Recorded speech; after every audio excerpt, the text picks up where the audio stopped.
नमस्कार, आप देख रहे हैं एफएम न्यूज और मैं हूं स्वाति चौरसिया। बहुत स्वागत है तमाम दर्शकों का। और अब आपको सीधे लिए चलते हैं औरैया, जहां पर मुख्यमंत्री योगी आदित्यनाथ मंच पर मौजूद हैं और संबोधन कर रहे हैं। प्रदेश सरकार में मेरे वरिष्ठ सहयोगी मंत्री, वित्त एवं चिकित्सा शिक्षा के मंत्री श्री सुरेश खन्ना जी, प्रदेश सरकार में ही मंत्री श्री लाखन सिंह राजपूत जी, लोकप्रिय सांसद श्री रामशंकर कठेरिया जी, राज्यसभा की माननीय सांसद श्रीमती गीता साक्य जी, भारतीय जनता पार्टी के क्षेत्रीय अध्यक्ष श्री मानवेंद्र सिंह जी, जिला पंचायत के अध्यक्ष श्री कमल दोहरी जी, भारतीय जनता पार्टी के जिला के अध्यक्ष श्री राम मिश्र जी, आज के इस कार्यक्रम में उपस्थित भारतीय जनता पार्टी से जुड़े हुए सभी पदाधिकारीगण और इस पावन पर्व पर व्यक्तिगत और पारिवारिक व्यस्तता के बावजूद औरैया जनपद का विकास हो, इस भाव के साथ इतने भारी पैमाने पर आज यहां पर उपस्थित सभी औरैया जनपद से जुड़े हुए भाइयों बहनों, दीपावली और भैया दूज की हार्दिक बधाई आप सबको देते हुए मैं आपका अभिनंदन करता हूं। मेरे लिए यह अत्यंत आनंद और आह्लादकारी क्षण है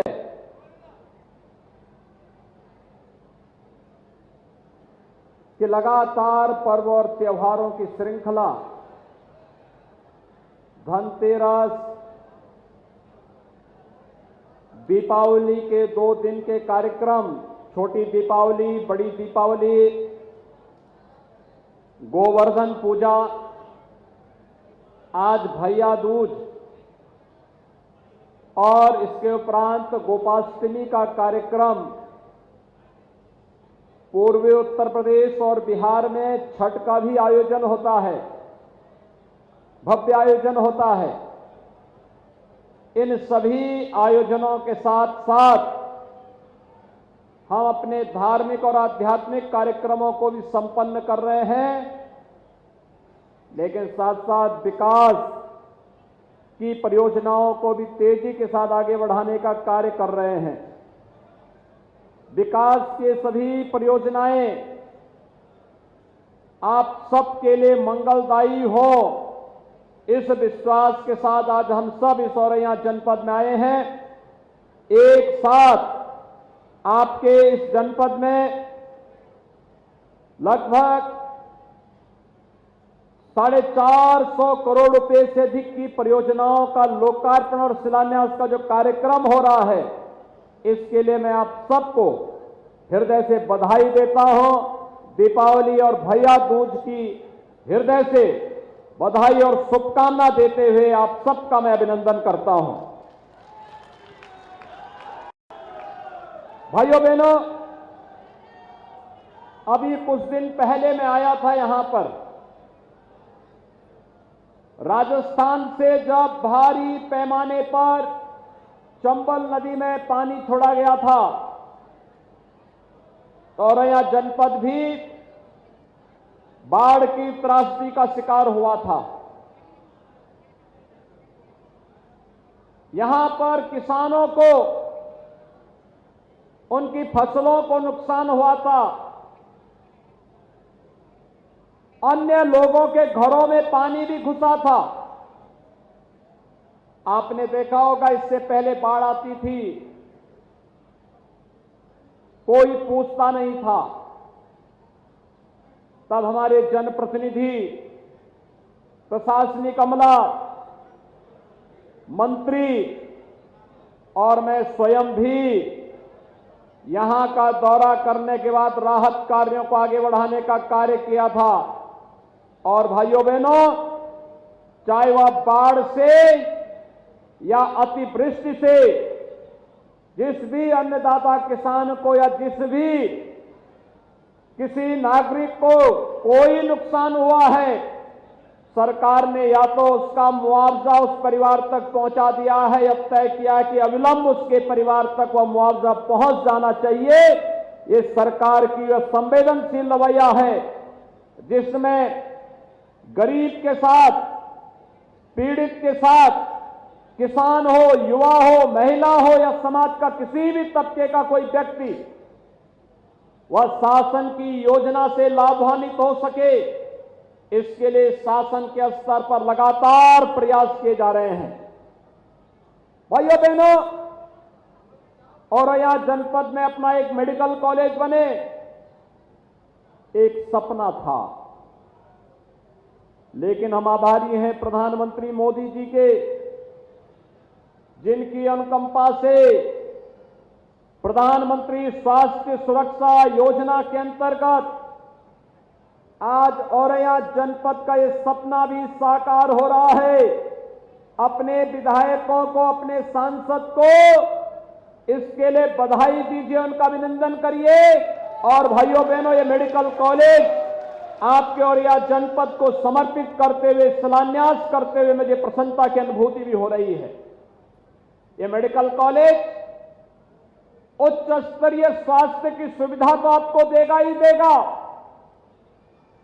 औरैया जनपद और आसपास के जनपदों के युवा नौजवानों को मेडिकल में प्रवेश की व्यवस्था भी देगा। बालिकाओं के लिए नर्सिंग के पाठ्यक्रम को चलाने में सुविधा होगी। इससे भी न केवल स्वास्थ्य की बेहतर सुविधा और चिकित्सक और नर्सिंग स्टाफ की कमी को दूर करने में मदद मिलेगी, बल्कि विकास और रोजगार की ढेर सारी संभावनाएं आगे बढ़ेंगी। और भाइयों बहनों, 280 करोड़ रुपए की लागत से बनने वाले इस मेडिकल कॉलेज के लिए भी मैं औरैया जनपद वासियों को हृदय से बधाई देता हूं, अपनी शुभकामना देता हूं। भाइयों बहनों, यहां पर आज 109 करोड़ रुपए की लागत से 12 अन्य परियोजनाओं के शिलान्यास का कार्यक्रम भी आज यहां पर संपन्न हुआ है, जिसमें चिकित्सालय हैं, जिसमें किसान कल्याण केंद्र से जुड़े हुए योजनाएं हैं, जिसमें अग्निशमन केंद्र हैं, सेतु और सड़क से जुड़ी हुई परियोजनाएं हैं और गौ आश्रय स्थल है। ये सभी प्रकार की योजनाएं इसके साथ जुड़ी हुई हैं, जिनका शिलान्यास और लोकार्पण का कार्यक्रम भी इसके साथ संपन्न हो रहा है। भाइयों बहनों, आपको पूछना चाहिए, इटावा तो आपके बगल में ही है, और इस बात के लिए पूछना चाहिए समाजवादी पार्टी से, कांग्रेस से भी, बहुजन समाज पार्टी से भी, कि आखिर इस प्रदेश में शासन करने का अवसर इन सभी दलों को प्राप्त हुआ। सर्वाधिक समय तक कांग्रेस पार्टी को, इसके उपरांत समाजवादी पार्टी को, उसके उपरांत बहुजन समाजवादी पार्टी को प्रदेश में शासन करने का अवसर प्राप्त हुआ था। लेकिन भाइयों बहनों, केवल मैं स्वास्थ्य की सुविधा की ही बात करूं, 2017 के पहले प्रदेश के चिकित्सालयों में लाइफ सपोर्ट एम्बुलेंस नहीं होती थी। 2017 में आपने आशीर्वाद दिया, भारतीय जनता पार्टी की सरकार बनी और हम लोगों ने हर जनपद को कहीं 5, कहीं 6, कहीं 4 लाइफ सपोर्ट एम्बुलेंस उपलब्ध करवाई है। किसी का दुर्भाग्य से एक्सीडेंट हो गया, हार्ट अटैक का दौरा पड़ा, तत्काल उच्च सेंटर में उसे ले जाना है, इस एम्बुलेंस की बड़ी उपयोगिता है, लोगों की जान बचती है और यह कार्य 2017 के बाद हो पाया, 2017 के पहले नहीं हो पाया था। 1947 से लेकर के 2017 तक उत्तर प्रदेश में भाइयों बहनों केवल और केवल 12 मेडिकल कॉलेज बन पाए थे। कितने बन पाए थे? 70 वर्षों में 12 मेडिकल कॉलेज। और भाइयों बहनों अभी तो हमारी सरकार का 5 साल पूरा नहीं हुआ और इन 5 वर्षों में ही आप याद करना, हम सभी 75 जनपदों में एक मेडिकल कॉलेज देने जा रहे हैं। कार्य की स्पीड आप देख सकते हैं। 70 वर्ष लग गए, केवल 12 मेडिकल कॉलेज आ पाए थे प्रदेश में, लेकिन 5 वर्ष के दौरान हमारी सरकार प्रदेश को 58 मेडिकल कॉलेज देने जा रही है, जिसमें से 32 मेडिकल कॉलेज पे वर्तमान में कार्य चल रहा है और शेष मेडिकल कॉलेजेस पर हम लोग योजना लेकर के आ गए हैं। बहुत शीघ्र उस कार्यक्रम को भी लेकर के आगे बढ़ रहे हैं। आज प्रदेश बदल रहा है, प्रदेश की छवि बदली है। पहले पेशेवर अपराधी और माफिया गरीब का, व्यापारी का, बेटियों और बहनों का जीना हराम कर देते थे और आज आप देख रहे होंगे अब तो पहले होड़ लगती थी इस बात को लेकर के कि इन माफियाओं को कौन कितना अपने गले में लगा करके इनके माध्यम से राजनीतिक रोटी सेंकी जाए। आज सबको मालूम है अगर माफिया के ऊपर बुलडोजर चल रहा है तो माफिया के शरणदाताओं के ऊपर भी जरूर चलेगा।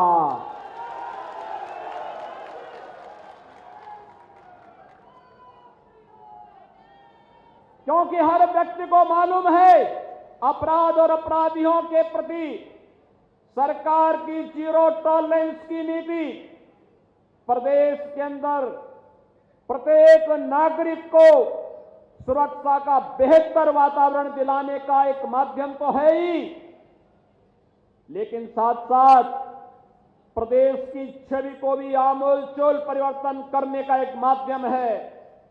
नहीं तो पर्व और त्योहार आते थे, दंगे शुरू हो जाते थे। भाइयों बहनों, कोई पर्व और त्योहार आता था, आस्था पर भी कुठाराघात होता था और छोटे बड़े सभी व्यापारियों की कमाई भी लूट जाती थी। और यही नहीं, आम जन आस्था पर प्रहार होने की बजाय होता ही था। झूठे मुकदमे सामान्य कार्यकर्ताओं और नागरिकों पर लाद करके उनकी जवान को बंद किया जाता था। लेकिन आपने 4.5 वर्ष के अंदर देखा होगा प्रदेश में 4.5 वर्ष में एक भी दंगा नहीं हुआ और जिसने दंगा करने का प्रयास किया उसको 2 टुक बता दिया कि भैया दंगा करोगे तो इसके बाद क्या होने जा रहा है, 7 पीढ़ियों का लिख के छोड़ जाइए, क्योंकि वे 7 पीढ़ियां भरते भरते थक जाएंगी लेकिन ये पूर्ति नहीं कर पाओगे। इसलिए दंगा करना छोड़ दो, आस्था के साथ खिलवाड़ करना छोड़ दो, पर्व और त्योहारों की परंपरा पर व्यवधान पैदा करना छोड़ दो, सामान्य नागरिकों का, वंचितों का, गरीबों का, व्यापारियों का, किसानों की संपत्ति पर कब्जा करना छोड़ दो और अगर करोगे तो ब्याज सहित वसूली भी होगी। और भाइयों बहनों, आज हम सब आपको यही कहने के लिए आए हैं। आपने देखा होगा एक संवेदनशील सरकार होती है, संवेदनशील सरकार कैसे आपके हितों के लिए कार्य करती है बिना भेदभाव के। हमने पहले भी कहा था हम योजनाओं में कोई भेद नहीं करेंगे, कोई भेदभाव नहीं करेंगे। विकास सबका, योजनाओं का लाभ सबको, लेकिन तुष्टीकरण किसी का नहीं। और भाइयों बहनों, ये विकास की योजनाओं का लाभ का परिणाम आज क्या है? आयुष्मान भारत के अंतर्गत 63,083 परिवारों को 1,53,000 से अधिक गोल्डन कार्ड अब तक जारी हुए हैं आपके औरैया जनपद में। किसान सम्मान निधि में 246 करोड़ रुपए की राशि अब तक अन्नदाता किसानों के खाते में जा चुका है। और भाइयों बहनों, प्रधानमंत्री फसल बीमा योजना के अंतर्गत 1,64,000 से अधिक किसानों को इस योजना से सीधे सीधे लाभान्वित किया जा चुका है। और प्रधानमंत्री आवास योजना में तो आपके इस जनपद में 25,000 परिवारों को एक एक आवास दिया जा चुका है, ग्रामीण और शहरी दोनों क्षेत्रों में मिलाकर के। 184 पंचायत भवनों का निर्माण नया कराया गया है। भाइयों बहनों, 1,50,000 व्यक्तिगत शौचालय और 419 सामुदायिक शौचालय और यहां जनपद में बनाए जा चुके हैं। लगभग 1 लाख परिवारों को एलपीजी का, रसोई गैस का निःशुल्क कनेक्शन उपलब्ध करवाया गया। 2,36,500 से अधिक लोगों को खाद्यान्न वितरण की कार्रवाई जनपद औरैया में की जा रही है। और आपको याद होगा, प्रधानमंत्री मोदी जी ने मई से लेकर के नवंबर तक प्रधानमंत्री अन्न योजना फ्री में हर व्यक्ति को 2021 में उपलब्ध करवाई। 2020 में भी अप्रैल से लेकर नवंबर तक 8 महीनों तक फ्री में खाद्यान्न सभी को प्राप्त हुआ। और भाइयों बहनों, हमारी सरकार ने तय किया है कि अभी कोरोना समाप्त नहीं हुआ है। अब हमारी सरकार ने तय किया है कि दिसंबर, जनवरी, फरवरी और मार्च हमारी सरकार प्रदेश के 15 करोड़ अंत्योदय और पात्र गृहस्थी परिवारों को अंत्योदय में 35 किलो खाद्यान्न के साथ साथ जिसमें गेहूं और चावल होगा, 1 किलो दाल भी देंगे, 1 किलो नमक भी देंगे, 1 किलो खाद्य तेल भी उस परिवार को देंगे, 1 किलो चीनी भी उस परिवार को उपलब्ध करवाएंगे। पात्र गृहस्थी परिवार को पर यूनिट, अगर परिवार में 5 सदस्य हैं तो एक सदस्य के खाते में 5 किलो खाद्यान्न, 5 सदस्य हैं तो 25 किलो, 7 हैं तो 35 किलो खाद्यान्न उस परिवार को भी देंगे। 1 किलो खाद्य तेल, 1 किलो दाल और 1 किलो खाद्य नमक भी इस परिवार को उपलब्ध करवाने का निर्णय सरकार ने तय किया है। और भाइयों बहनों, दिसंबर में ये योजना मिलनी प्रारंभ हो जाएगी। मैं इसके लिए आप सबका अभिनंदन करता हूं। महंगाई इससे पहले भी बढ़ती थी, लेकिन सरकार राहत नहीं देती थी। आपने देखा होगा, दीपावली के अवसर पर प्रधानमंत्री मोदी जी ने डीजल और पेट्रोल पर एक्साइज की ड्यूटी को भारी कटौती करवा दी और प्रदेश सरकार ने सहयोग करते हुए साथ में कहा कि डीजल और पेट्रोल पे 12 रुपए हम लोग कटौती करेंगे। और भाइयों बहनों, आज आपने देखा होगा कितनी राहत मिली है। डीजल और पेट्रोल के दाम घटाने से क्या राहत मिली है? सभी लोग खुश हैं। महंगाई इससे नियंत्रित होगी, आम जन को राहत मिलेगी। डीजल आम उपभोक्ता के साथ साथ किसानों के लिए इससे भारी राहत मिलेगी। और भाइयों बहनों, पेट्रोल हमारे युवाओं के साथ साथ नौकरी पेशा करने वाले लोगों के लिए अत्यंत महत्वपूर्ण होता है, क्योंकि उनकी बाइक के लिए, स्कूटर के लिए ये बहुत महत्वपूर्ण होता है। और भाइयों बहनों, 12 रुपए कभी आपने सुना था 12 रुपए की कमी हो रही है, लेकिन पहली बार ये भी कमी की है। इसके साथ ही प्रदेश सरकार ने प्रधानमंत्री श्रम योगी मानधन योजना के अंतर्गत भी लगभग 8,000 श्रमिक यहां लाभान्वित हुए हैं।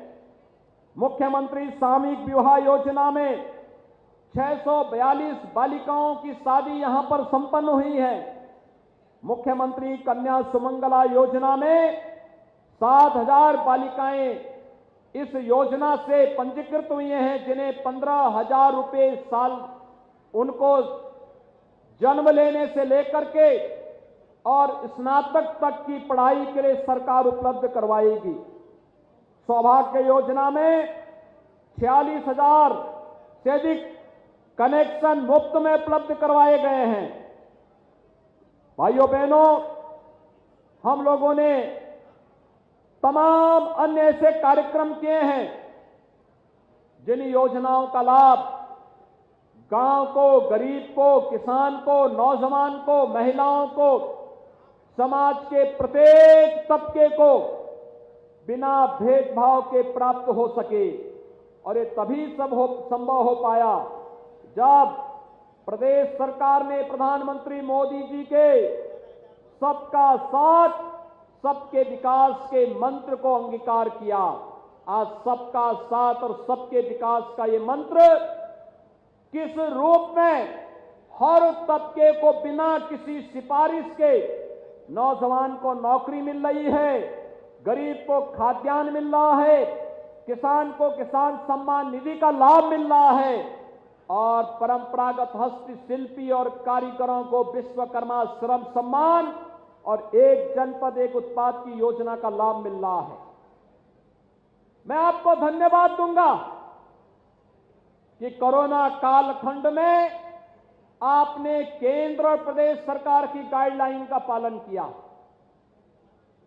आज जो हम यहां पर आए हैं, मुझे अपने विधायक श्री रमेश दिवाकर के दुखद मृत्यु पर उनके परिवार और उनके सभी चिंतकों के प्रति अपनी संवेदना व्यक्त करता हूं। भाइयों बहनों, बहुत जुझारू विधायक थे, विकास के प्रति प्रतिबद्ध थे, लेकिन द्वितीय लहर ने